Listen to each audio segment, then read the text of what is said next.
Financial mistakes happen, but some of them are more catastrophic than others. Today, best-selling author and financial expert Nicole Lapin is sharing some of the biggest financial mistakes she's made, including the one that quite literally cost her everything, so you can avoid them too. A single disaster can wipe everything out if you're not thinking ahead financially. If I could go back in time, Tori, I would have just walked through my house, walked through my office, and documented everything. Nicole Lapin is the host of the daily personal finance podcast called Money Rehab and is a New York Times bestselling author. She has written several books on personal finance, including her most recent book, The Money School, 12 Simple Lessons to Master Financial Markets and Investing. The best antidote to shame is truth. And to be really, really honest and look at those numbers finally, because they're not as bad as you probably think. This is a powerful conversation about learning from your mistakes, prepping for the unexpected, un-ostriching yourself from burying your head in the sand, and giving yourself grace when life does not go according to plan. So anytime somebody's like, how do I create millionaire kids? I'm like, well, how are you with money? Are you hoarding? Are you spending like crazy? Are you hiding purchases? They're watching everything that you're doing. Let's get into it. Okay, Nicole, we're talking about hard financial lessons today. So I want to start with, what is a financial decision you look back on and go, never again? Not getting business insurance for our brand new offices and studio. Never again. You want to tell me more about that? I do. I was pregnant last year and built our new offices. And, being pregnant is exhausting. And building a whole office is also exhausting, and running a company and all the things. And so I thought that I would get around to business insurance and doing a proper process to get a bunch of bids and get the best insurance for us. But 2 weeks after my daughter was born, in the beginning of this year, we lost our home and our studios to the LA fires. So I didn't have enough time. I'm so sorry. I've been Thank you. watching you and friends of mine. There's been so many people who've been impacted by that. And it's one of many things I want to talk about with you today. But it is an interesting thing to think about, where you are a financial expert. I am a financial expert. And there's still things on our financial to-do list that I have not done. And unfortunately for you and your family, deeply unfortunately, but maybe fortunately for us that we can learn from, it's the importance of having these things together, even if they feel deeply inconvenient or like you don't need them, or, oh, I'll do that next week. So can you talk to me about that feeling that you had, which is totally understandable? I'm pregnant. I just gave birth. I have other shit to do than this. But how that often gets in the way. My daughter and I are both wearing diapers. Yes. But life just gets in the way sometimes of these financial decisions that we know are important. Totally. There is some shame. I think, it's been such a journey, but nobody ever thinks it's going to happen to them. Right. Yeah, I thought we were going to evacuate and we were going to come back. And the truth is, a single disaster can wipe everything out if you're not thinking ahead financially. I think if I could go back, I would have done so many things differently. And yes, I'd love to use my platform to be really honest and say, I talk about this stuff every single day, but we can't go through and do everything. And I'm not perfect, and I have never pretended to be perfect. I love talking about all the ways I messed up. So hopefully somebody doesn't do the same thing. And if I could go back in time, Tori, I would have just walked through my house, walked through my office, and documented everything. Yeah. Literally just do that today. Whoever's listening, take your phone, go through not just the expensive stuff, not just the jewelry or the valuables, but everything, like your towels, your light fixture, your toaster, Your makeup colors, by the way. I forgot all of my makeup colors because I just didn't know, right? Yeah. The little things that you have to remember when you're going through inventory, you have to put together an inventory. It's gut-wrenching for your entire life, for FEMA, SBA, insurance. And then if you don't get any of that money back, you hopefully can take it off on your taxes, but you're going to need to do that inventory, and it is the worst. I'm sorry to dive right in. I'm trying to talk about the serious stuff so that we can talk about the other stuff too. Yeah. But like, what was the moment where it felt so real for you, the connection between money and safety? Because we talk a lot on the show about how it's not about numbers. It's not about the amount of money in the bank. It's about the deep breath you get to take because you know you're okay. And I think that for so many people, right? You talk about this. I talk about this ad nauseum, having like an emergency fund together, right? Yes, it's very practical, but it's also so that when you are in a high stress scenario, whether that is a natural disaster or you losing your job or somebody in your life getting sick, the last thing you have to think about is, can I afford it? And I imagine that felt very acute, that connection between money and safety throughout this whole experience. 100%. We're just going to get into it. I've always had housing insecurity. I watched my house being foreclosed on when I was a kid, really broken home, and never felt like I had roots or a place to call home. And so finally, and I also never thought that I would be lucky enough to have my own children. And I really had done a lot of work around the idea of what that looks like. And I did, and finally had settled into a home that I loved, had just put together the nursery, had just moved into an office walking distance so that I could have some separation postpartum. I had really tried to safeguard myself in any way possible against postpartum depression. All of that went out the window. And so it was not about what was in my bank account at all. And it never has been. It's always been, that feeling, the trauma that continues to go up. And you and I have done a lot of work around this, but it never, truly, truly goes away. Anyone who tells you like, I'm over it is lying to you. Totally. It comes up for all of us. Even if we've done a lot for our financial life, there's always more to do and there's always more to learn. Like we've had a lifetime of bad habits or traumatic situations, and it's going to take a lifetime to counteract that. And so I had finally felt like I was at a place where things were really good. I had talked to my therapist right before I gave birth at the end of last year. And she was like, you know what? Sometimes stuff just works out. Like sometimes the other shoe isn't going to drop. And then my first therapy session of the year, she's like, I want my money back. I was thinking about you. I'm sorry. Sometimes it doesn't work out. When you think about that experience of, both going through that and also almost like it does kind of force you to reckon with your own financial trauma. I want everybody to understand that like Nicole and I are telling you to do the right things. And we're also still people.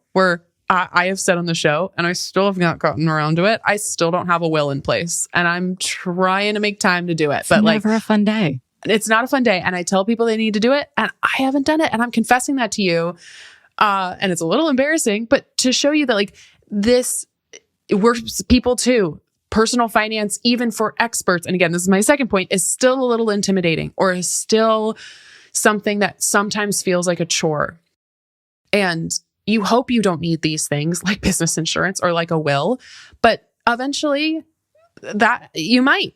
And you're really, really thankful when you do these hard things. And you were mentioning like insurance, both I think on the business side, but also I imagine there was so many things you learned just about navigating insurance with, natural disaster, including there's so many people who are not getting coverage now in places like California What do most people not know until they're in an emergency? I don't think anyone really reads their policy. And I didn't. I haven't. Who No. does, right? Right. I just assumed I had a policy. I'm covered. I'm good. It's iTunes terms and conditions. I'm just like, Totally. scroll. Yes, check the box. Got it. Totally. Who's sitting around and like reading the fine print of your insurance policy? But let me tell you, I have now. And I had great coverage that was canceled actually the year before. And I thought a new policy was bare bones, but it was enough. And it wasn't. And what I would have specifically looked for is this thing called additional living expenses. Do you know about this? Or have you seen this in your policy? Kind of. I haven't talked about, well, it'll probably talk about this by the time. I just bought my first house. And so one of the things that I have learned a lot about is just how do I cover the house properly? How do I make sure I'm covered? And I believe, that was part of it, of like, what beyond insurance, if we've maxed that out, is this going to cover? Is that kind of what we're talking about? Totally. And so if you are displaced from your home and you need to rent, you need a hotel, you need childcare, you need dog boarding, whatever that is, what does the policy cover of that? What is the comparable housing that covers? What does it do above and beyond? Because it will do the delta of what you're currently spending, and it will only give you the additional living expenses or this loss of use in your policy. So if I could go back in time, I would just make sure that was the best it could possibly be. And again, you're right. A lot of locations, especially in Los Angeles, in Florida, are not getting properly covered. And this is a big, big issue as you talk about when buying your home. You need to think about this insurance component to it. And also, I'll be honest, like I thought spending a whole bunch of money on insurance for something that is probably never going to happen. Like I barely I barely go to the doctor, which is a whole other podcast. Right. No, but it feels like a waste of money. Yeah. Totally. We've done shows on like, should we just take those premiums, put it in an escrow account, let that grow? And God forbid, if we need that, like go tap into it. Yeah. And so I was sort of in that place where I was like, this is kind of wasting money. Like just going balls to the wall with insurance might not net out. And God, I wish I didn't feel that way last year. And I wish I was, more on top of the coverage that I ended up switching to because it wasn't ideal. I mean, we're talking about hard lessons today in this episode. I mean, I think that one is obviously pretty unimaginable. Again, you just mentioned you're also a new mom. Perfect timing. So you have said that you were surprised by how much you didn't know about the financial side of parenting. So if someone is planning for kids or has maybe already had them, what are the top 3 things they need to set up right away? So a 529 is something that you can set up before you give birth or adopt. You can set it up actually in your own name. So I would look into a 529 if that's something that's interesting to you. You can now, because of new rules, roll it over into a Roth IRA later if your kid doesn't use it. Like if we're thinking, is there actually going to be college when my daughter, who's 8 months old, grows up? I have no idea. But it's not just for college. You can use it for K-12 tuition. If one kid doesn't use it, you can change the beneficiary to another family member or even to yourself. So I would say tax-free growth, withdrawals are tax-free. Anybody can contribute, grandparents, godparents. You send this thing called a YouGift link. It's super easy. And of course, we're going to, have holidays and birthdays where my daughter will get toys and other things. But I'm also going to send this link, seriously, because I wish I had stocks instead of stuff growing up. And I hope she does too, because she's going to get some.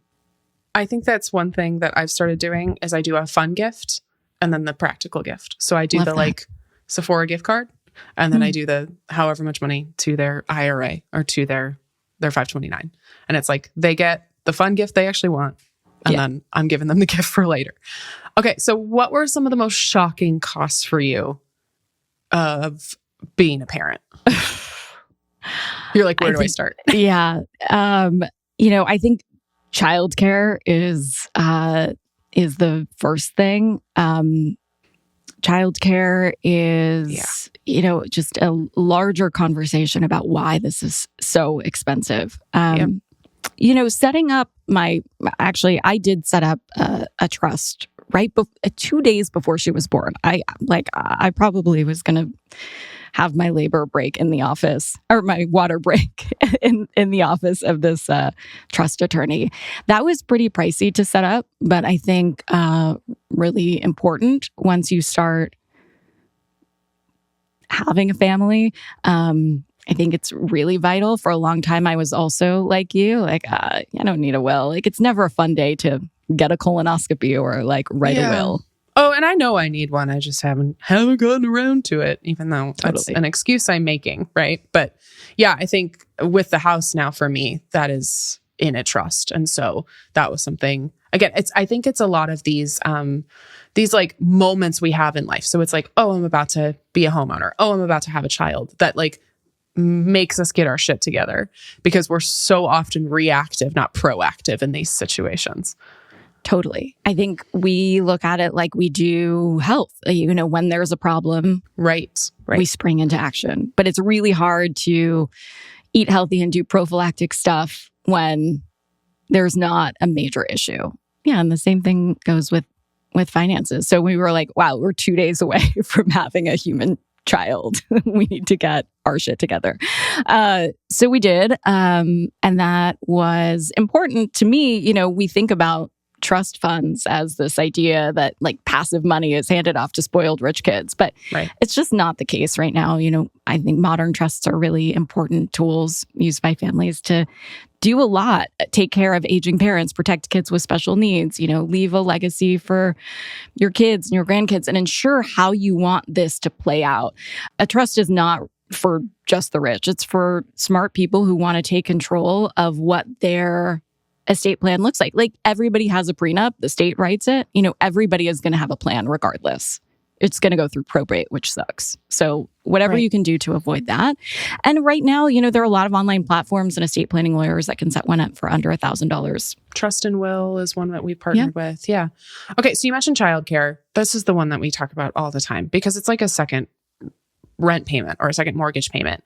How can parents think strategically about actually affording it that isn't Dave Ramsey's send them to a free summer camp?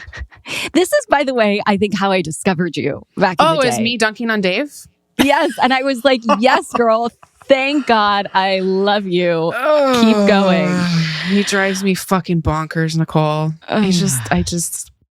Walmart Santa. He's driving me crazy. But I mean, infamously, he said, I think it was last year, he was like, okay, childcare's expensive. Send your kids to a free summer camp. And I was like, where are those, Dave? Show me the free summer camps. Show me where those are. And the 0 credit score makes me want to blow my brains out. Oh, it's awful. So how can we afford it? And is this a complex question where, the childcare should not be this expensive? This is a systemic issue. How can parents navigate it? It shouldn't be this issue for sure. And I think that it's really hard to navigate no matter what. It's a constant battle, especially for women. Am I basically just working for childcare? So should I be the childcare? And I thought that, we had savings set up, and we're really fortunate to be able to afford childcare, especially in the early days. We actually had a baby nurse that we saved for, and that was really important, especially to safeguard against postpartum depression for me. That baby nurse also lost everything that she owned in our home, which was a whole other situation. So we weren't prepared for that. You can prepare. If you would have asked me the top 10,000 things that I was worried about, and I am a worrier, that was not one of them. And so, there's no great answer to this.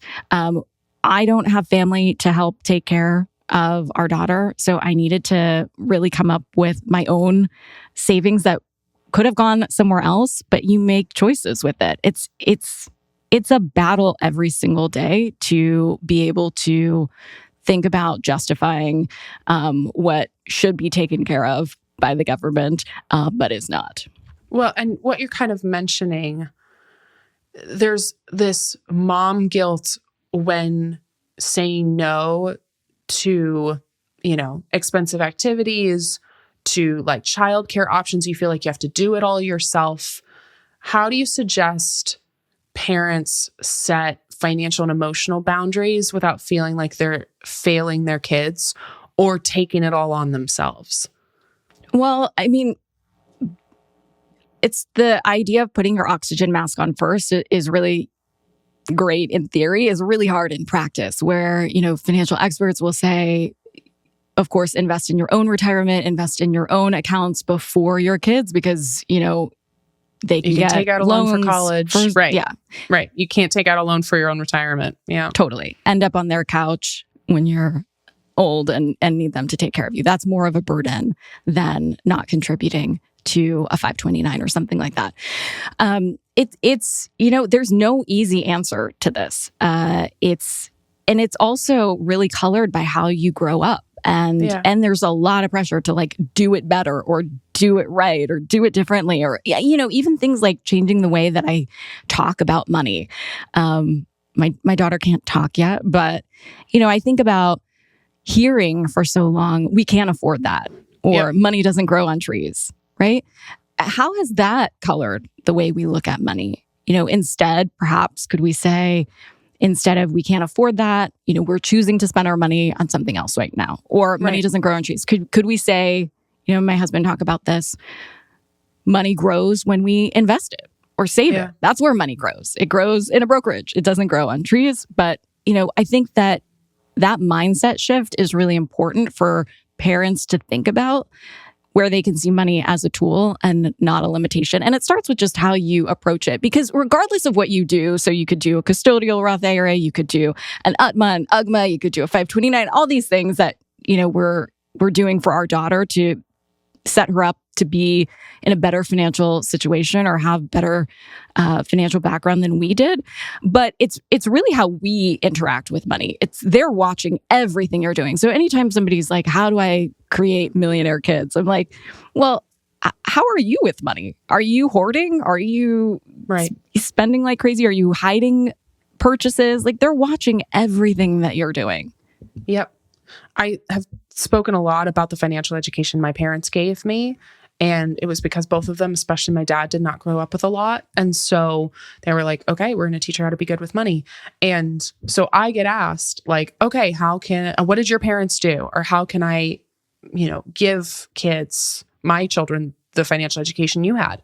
And you're exactly right. One of the best things they did is it was showing, not telling. So it was, okay, we are taking family vacations every year, and that's a priority for us. And they would have conversations of like, we're taking this vacation, so we can't afford to go out to eat all the time. Or, okay, we are saving a portion of our income and teaching me how to do that and showing me that if I bought this thing, well, that was great, but that meant I couldn't have this other thing. And all of that was demonstrated to me, not just, hearing one thing and then them doing another. That's amazing. Yeah, I'm very lucky. I love that for you. It's probably the best gift they gave me, to be honest. It was just so helpful. Okay, so another hard money lesson is around investing and saving. So in your new book, The Money School, you emphasize not just throwing money in, but actually understanding the stock market. For someone who is out of debt, has an emergency fund, and is ready to invest, what is that smart first step?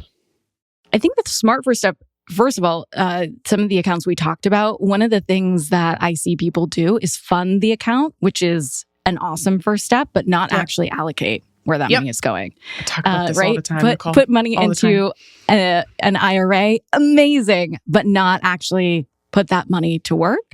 All of these are basically vehicles, right? So you actually have to determine where the money in the 529 goes, where the money in the IRA goes, where the money in your retirement account goes. So if you're starting a brokerage for the first time, I know it sounds basic, but make sure that money is allocated, that it's not just sitting there in your brokerage, because that's not investing. And so, if you're just starting out, I wish I could go back in time and put money in just a broad-based market index fund. And everybody talks about like these low cost S&P 500 index funds. There's two kinds of index funds, right? There's the mutual fund family and of the ETF family. The ETF family is like VOO or SPY or IVV. Like those types of ETFs are lower cost. And I think that paying attention to what those costs are will matter in the long run. So the mutual fund variety will just have a little bit of a higher cost and expense ratio. So if you're just starting for the first time, that's awesome. You can put that money in there, but just make sure that that money is going to work. Yeah. And to say it a different way, I always give the example of it's like a gift card. Like I put $50 in a TJ Maxx gift card. I need to go buy the plants and candles and throw pillows now, or else the money's just sitting there. And that's what happens is we think it's like a bank account. We put money in the Roth IRA. We put money in the 401k or in the general brokerage account, which is just a general investing account, not for any particular purpose. And you're like, cool, I'm done because I deposited money. You have to go choose your investments. So that's what Nicole's talking about of choosing something like an index fund, which includes a bunch of different companies as opposed to just trying to like cherry pick stocks. You've also said that like the order of operations of money often gets messed up. What is that order for you? And I'm interested to hear if it's the same order that I prescribe to. The order for me has become paying myself first. It had not been that for many, many years. What's your order? Mine is emergency fund first. Always, always, always. I don't care how much debt you have. Like it has to be. And I am now it is a minimum 3 months of living expenses before you actually move on to any other goal.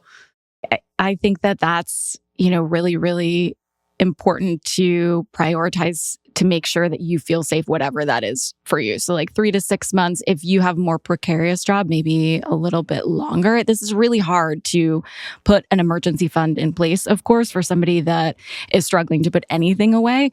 I would encourage having that pay interest too. So when you hear like having that in cash, I grew up in an immigrant family where literally that wasn't cash. It was like under the mattress. Sink, behind the maxi pads. Yep. Totally. In green, wrinkled cash bills.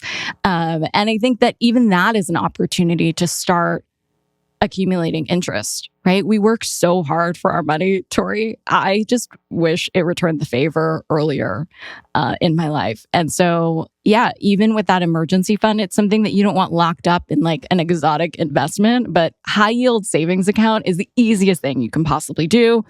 A money market account, easiest thing to start earning a little bit of interest on that money. And if you don't, we have inflation and it's going to eat into that regardless. Totally. But I think, even when I'm looking at how I'm going to parent or how I'm going to talk to my daughter about money, these basic things like we don't learn in school. And so that's why I wrote that book. I was so tired after so many years of saying like, why isn't this not taught in school?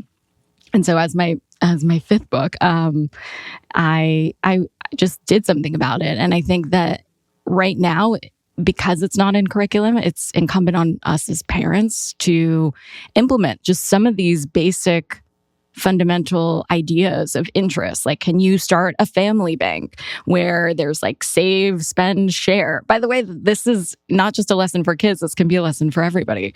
And, see how interest works and see how compounding works. I wish I would have learned that much earlier. But there are easy ways to try to think about what does investing look like for, a child it needs to be age appropriate, of course, but it's a lesson for all of us. It's a reminder for all of us, I think, that, the power of money is to use that to make more money for you. I wish I knew that much earlier because my order of operations was to spend that money and not have it grow. When you think about the mistakes that you see people make when saving money or investing money, I think that it sounds like you and I both talk about a lot, which is funding the account, but not actually investing. What other mistakes are you seeing people make? I think that I know that this feels like, a sore subject, but I think around this idea of estate planning, I'm just really into it because of my daughter. I think basic things get missed. We do a lot of proactive, helpful financial hygiene, but sometimes like a basic thing like a payable on death or transfer on death form at the bank or with your brokerage doesn't get filled out. These are beneficiaries. These are important. We're going to live forever and ever at the end and live happily ever after. Hopefully that's for both of us and everybody listening. But if not, I think it's the responsible thing to do, especially if you have kids, to make sure those things are filled out. And so some of the mistakes I see is like, okay, I had a will. I'm not going to go through probate, which is, hell when you're grieving somebody that you love. Right. And then you also have to deal with the court system. So that's, those are one of the things that I see, around taking care of your own estate planning, even in the most basic way. Yeah. So go to the bank and get a pot or a Todd. I think one of the most common mistakes I see is exactly what you're just talking about, of not putting your money in a high yield savings account. I talk about it so much because it's so easy. It's the easiest thing you can do for your money that immediately makes it work harder for you, as opposed to, keeping it in your mattress, keeping it in the bank account your dad helped you open when you were 16. Like, it's so... It immediately just helps with every other aspect of your money in terms of, again, the tangible of making you more money, but also like the momentum of like, cool, I did something easy and simple that it had a pretty immediate impact. I want to keep going. I want to keep thinking about how I can pay off my debt. I want to keep thinking about how I can save more money. And I think that's super important. Yeah, it's the momentum. Yes, right. And it's like the building of the smart financial habits, right? Just being like, okay, I know what to do now. Yeah. And I think the order of operations too with the debt. So I was in a bunch of credit card debt. And this was also quite embarrassing because I was covering financial news at the time. So there you go. Sometimes shoemaker walks barefoot. We're real people, everybody. Yep. We are. I think paying off debt in the wrong order too. I think that some of the momentum is really important when you think about like the snowball method versus an avalanche method. For me, as soon as I needed to tackle that debt, I knew that I needed to at least tell myself what my interest rates were. I see that, and I understand the catharsis that can happen. Like, let's say you have $100 and you have a $100 bill that comes in and for debt, and there you go. You're just going to get rid of that. Cut it up, move on. But if it's not a higher interest rate, then it might not be the best thing to pay off next. And I was really surprised how rich people use debt as not a bad word. Forever and ever, growing up as an immigrant. It is an asset. Family. Yeah. I would always hear, like, if you don't have money to buy something, you don't buy it. A house, a car, anything, even big ticket items. And so once I realized that became truly powerful. Yeah. Debt is one of those things that is shameful for poor people, but smart for rich people, right? And it even gets a rebrand. Debt is called leverage when a rich person's doing it. And it's why you see Adele take out a mortgage to buy her house, even though she could afford to buy that house outright. And it's because she could be making more money in the stock market or in other investments than tying up that amount of cash in real estate, right? So the debt ends up being cheaper than, and can make her more money somewhere else. Totally. And it's just a percentage game. And I started as a poetry major. So like, I don't know. I did not know that. I majored in theater. Do you know this? Gorgeous. We're both artistic nerds. Same, the artists trapped in the business world. But like, I am not a math person, and I hear this a lot. I'm not a math person, or I'm too old. I'm not good with numbers. Yeah, totally. Yeah. Those are the most common three things I hear. I'm not a numbers person. I'm too old, and I don't have enough money to start. And the numbers thing, I'm like, if I was a poetry major, if Tori was a theater major, like anyone can figure it out. But really, it's like it's a percentage game. So if you're getting around 7% historically in the stock market year over year, if you're paying less than that on debt, you can take that spread, or a fancy word for like the difference between that, and actually earn more money. So when people talk about cheap money, they just mean that they're borrowing at very low interest rates and they're using that. So like, for example, I borrow money and I'm looking at like SBA loans right now and the types of percentages there. So if I borrow money at 2% and I take that, for easy math, it's $10,000. I borrow at 2%, and I put that in the market, and I get, well, right now it's rocking 10%. Let's say, then 10 minus 2 is 8% overall, and that's all it is. That's what we talk about when we're talking about leverage on big scales. One of the things that you've been very transparent about in your experience was another hard lesson about imposter syndrome. Growing up in this financially unstable household, you have already mentioned today that you've carried a ton of shame around money. How did you go from wearing shoulder pads and hiding maxi pads under your arms at your first big girl job, which iconic, by the way, to becoming like the confident person who owns the room, owns your story? Oh, what a journey. Lots of therapy, I think. Yeah. I still wear maxi pads under my armpits sometimes. There are slightly fancier ones that are like armpit guards. I do have hyperhidrosis, so might be TMI, but I do sweat quite a bit, especially when I'm nervous. But yeah, I was looking for a job when I was 18 and just needed a job. And the only one that I was offered was in business. And I needed a job. So I thought I could figure it out. And the truth is, we have figured out harder things than all this finance stuff. And so I was on the floor of the Chicago Merc when I was 18. I thought the Merc was a mall. It was not. It was the stock exchange in Chicago. And, figured it out just in the school of hard knocks. And at some point, I went from being an imposter and not being able to speak the language, having it all sound like Chinese to me, to speaking to the world and teaching other people. I'm the least likely person to do it. And so, I think it was an important journey for me to trust myself, to ask basic questions, which I think a lot of people hide behind right now. Trying to sound fancy or trying to sound important or smart when they're asking questions. So when I continued into the business news world and was, anchoring on CNBC and Bloomberg and talking to a bunch of old rich white dudes about money, a lot of times, people wouldn't stop and say, like, what does that mean? And so I knew that I had finally gotten close to the other side of imposter syndrome when I could say to a CEO or a politician, like, what does that mean? Basically, and trust myself that, like, if I didn't know and I was a smart enough person, then other people watching or listening wouldn't know either. Yeah.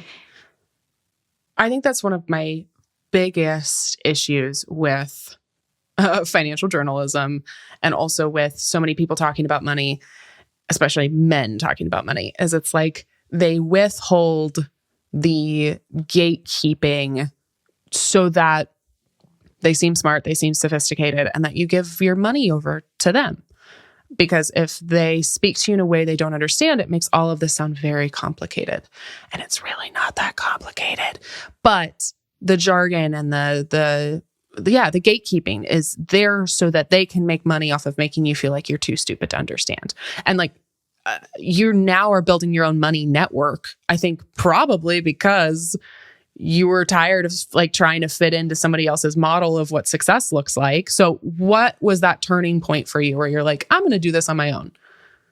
I was 27. And at that point, I was already on network news for a decade. And at that point, I didn't see anybody that was...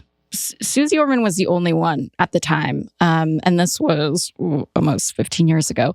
I just felt like nobody was talking to women like me or my former self about money in a way that wasn't like Dave Ramsey or full of shame or like yelling at you not to buy a coffee or all of these types of things. And so I tried to jump into that space when everybody told me at the time that I would kill my career. I got into major fights with my agents at the time. They were like, okay, nice knowing you. You were on this great trajectory at this network news stuff to go on to, the Today Show and then go to the White House and then go to the nightly news. This was like the news anchor trajectory back in the day. I was like, that's not how it's going to work anymore. And so, yeah, I burned my corporate bra and I never looked back. When we're talking about all of these lessons, these hard lessons that you've learned, that I've learned about money, you mentioned that the feeling of shame is there, right? And even for you now, that feeling of shame is there. This is the number one thing I encounter with our 5 million people in our community, our 5 million women, which is I feel shame about my past choices. I feel shame that I don't know enough. I beat myself up about decisions that I made, even if I didn't know better. How can we work through that shame in a productive way? So Brené Brown says that there's a difference between shame and guilt, right? Guilt is I made a mistake. Shame is I am a mistake. And, I think that understanding that we all would have done better with more information is so powerful. Forgiving your former self for what she didn't know, but understanding that moving forward, now you have the tools, and all these women that are listening to you have the tools to do better. So I think it's a combination of forgiveness and tough love and saying, yes, I forgive my former self, but it's not okay anymore. I can do better moving forward. That's how I've approached it. The best antidote to shame is truth, and to be really, really honest and look at those numbers finally, because they're not as bad as you probably think. I'm into stoicism too, where we suffer more in imagination than in reality. And I would do this all the time. I would just be like, oh my God, I'm not opening my credit report because I'm going to jail. I'm just going to jail. I think that the letter is going to say you're arrested. You're going to die in jail. We come up with crazy stories. We all do. Our imaginations are so wild and powerful. The thing I have started telling the women in my community is you think I feel stressed about money, so I'm not going to look at it. You think the money is the thing that's stressing you. The thing that's stressing you is having no idea or control about it, right? It's like getting in a car and driving without having a gas gauge. It's like the stress is not, oh, I can see that I don't have a lot of gas. The stress is I could break down at any time with no cell phone reception in the middle of the night in a place I don't know on the side of the road.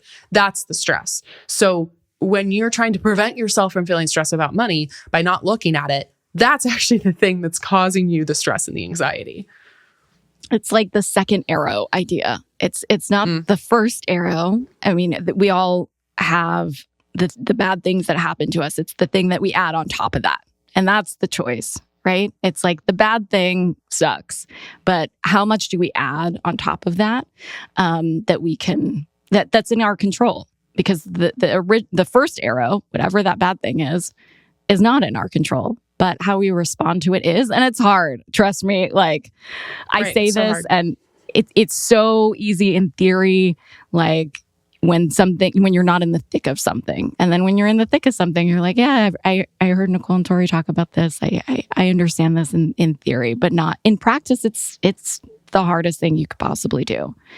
But yeah, the thing that has worked for me is that it's actually not as bad as I imagine it to be, especially with finances. Yeah, I mean, I think that's a perfect way to sum up the conversation, which is you do things proactively so that when you're in the moment, again, that doesn't have to be something you're stressed about or concerned about, right? It's you know what? I did something that felt really hard when things were more normal so that the hard thing, I can be 100% present for the hard thing as opposed to wondering how I'm going to navigate it. Totally. And it's hard to navigate curveballs that come your way. Like I said, I tried to plan for 1,000 different things that could go wrong. And, worrying never prevented the bad thing that ended up happening. And I am such a worrier. Like I worry, it doesn't matter what's in my bank account. Like it still doesn't. My biggest fear has always been, and I've said this many times, like being broke, alone, and homeless and dying in the gutter. And it's irrational. It's completely irrational. It makes no sense. And what's helped me is like making the videotape go forward. So, okay, let's assume that I am homeless, which I was this year. So my biggest fear came true. So what happens then? Before I was married, I would say like I'd live with my best friend Tracy. Like I'd move in, and then what would happen after that? Like I would wear her clothes, or I would figure it out. And so I think like really sitting in those fears are the way to say like, okay, that thing could happen for sure. I could be homeless, even though I thought it was the most far-fetched thing on the planet. It happened to me, and we were okay. So no matter what that thing that's yours, we all have like the greatest hits of fears. And I think it's unrealistic to say like, well, just don't worry about them. It's like, no. But it's like recognizing, I think of it as a stream kind of with a bunch of logs coming down with these thoughts of rumination. Like, oh, hey, like fear of being broke, alone, and homeless and dying in the gutter. Nice to see you. Like, hey, thinking about your ex or something like that. Right, like, okay, right. I see you. That's a You're thought, there. And it can continue down the street. Yeah, that's right. My final question for you. How do we take these hard moments in our lives and actually learn from them? It's a brilliant question. For me, it has, God, I'm going to cry. I don't mean to Barbara Walters you. I'm sorry. Thank you so much. I have a tattoo that says, there will be time. And I remind myself that there is time for all the things you want to do. Yeah. To build, to destroy, to create, to love, to all of the things that you want, there will be time to do them. And there are seasons, and the thing you can't rush is the time to heal through whatever has happened to you. So I wish you could rush that time. I wish I could get to the other side of this ick right now. I'm like still in the thick of it, coming back to life. Of course you are. Yeah. But I remind myself that there will be time. And I remind myself that, hopefully I'll do better the next time. I might not, but I'll do a little bit better. But also just give yourself grace. It's like, yeah, I mean, you were in a literal perfect storm. Like you could have checked off every box for like stressful scenario in your life. And then God, the universe, whatever you want to call it, was like, have a little more. Let's give you a little more. That's a lot to handle. And I love what you said earlier about just like, there's no use in beating yourself up for past mistakes. I always say like, if shame works, it would have worked by now. Like it would have worked by now. If making yourself feel like a piece of shit for your previous choices or your previous mistakes would have worked to change your behavior, it would have worked by now. And so it's totally. Like, what if you offer yourself mercy and grace? And then you say, okay, I know better. I'm going to do better now. Yeah. I love that. And, really trying to talk to yourself like your friends would. Yes. Yes. Or you would to your partner, your daughter, your favorite person. Yeah. Yeah. I'm really, really, really sorry. I can't say that enough for everything that's happened. But I'm also so excited for the birth of your daughter and excited for Thank you. A phoenix to rise from the ashes in a really, really difficult moment. You have this new book out. Please plug away. Tell people where they can find it. Thank you, Tori. Anywhere you can get your favorite books, you can get The Money School. And it's everything that I wish I learned in school, and we all wish we learned in school, but didn't. And it's how to gain financial independence so that, when bad things, not if bad things happen, because they will, you'll be able to, take one issue off the table. And if you have some bit of, savings to grow, I think that in the worst case scenario, having your own back is one less thing you have to worry about when you have to worry about everything else. Yeah, I love it. Thank you. Thanks, Tori.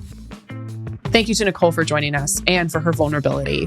There's something about hearing these personal stories, even if you've just heard them on the news, that just hits you in a different way. And I'm so thankful both for her work and also for her sharing her story. You can get her brand new book, The Money School, wherever books are sold. And thank you for coming on the show, Nicole. Thank you, as always, Financial Feminist, for listening to this episode. If this is an episode and a conversation that sparked inspiration for you, that you want to use to spark conversation with others, please feel free to share it. And if you're watching on YouTube right now, I would love for you to subscribe so you don't miss a future episode. Thank you for being here. We'll talk to you soon. Bye.